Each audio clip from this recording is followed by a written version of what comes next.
જય ગોહિલ બનાવ એવો બન્યો છે કે પ્રવીણભાઈ ઠુમ્મર તથા મિતુલભાઈ બુદ્ધેલિયા એમને અમારી પાસેથી 2024માં અને 25માં 1,36,00,000નો માલ મંગાવેલો હતો. ઓર્ડર આપેલો હતો પ્રવીણભાઈએ અને માલ લેનાર છે મિતુલભાઈ. એ બંનેની સિગ્નેચર ટોટલ ડોક્યુમેન્ટ છે અમારી આગળ. બીજાના જીએસટી નંબર પણ મોકલેલા છે ખોટા. એ જીએસટી નંબર ઉપર બિલ બનાવડાવેલા છે. એ બિલનો અમે જીએસટી ભરી દીધેલો છે અને ટોટલ અમે 1,36,00,000નો માલ આપેલો છે. એમાંથી એણે અમને 25 લાખ રૂપિયા કેશ આપેલા છે. પહેલાં 15 લાખ આપ્યા હતા, પછી 10 લાખનો ચેક આપ્યો હતો. એમાં 10 લાખનો ચેક બાઉન્સ થઈ ગયો છે. પછી એણે 10 લાખ રૂપિયા અમને કેશ આપેલા છે.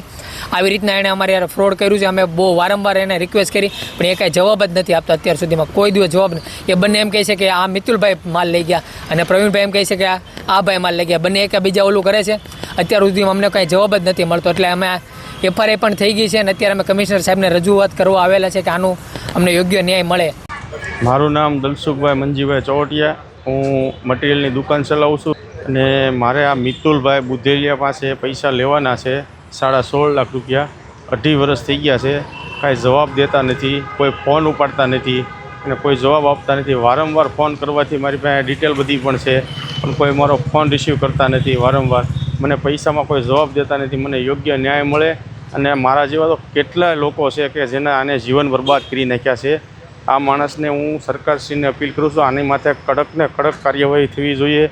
લોકો તો આનાથી કેસ કરવાથી નહીં ડરે છે આવા તત્વોથી.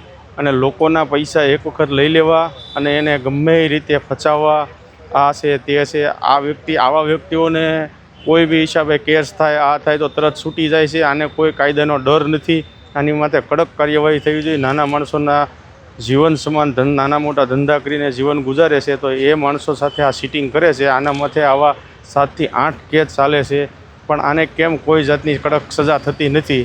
અમારી સરકારશ્રીને એવી ન્યાય અપીલ છે, અમને રજૂઆત કરવા આવ્યા છે કમિશનર કચેરીએ કે મને મારા પૈસા પરત મળે અને આ ભાઈ માથે કડક કાર્યવાહી થવી જોઈએ અને આના પછી કોઈ પણ નાનો માણસ આના સકંજામાં ના આવે એવી અમારી અપીલ છે.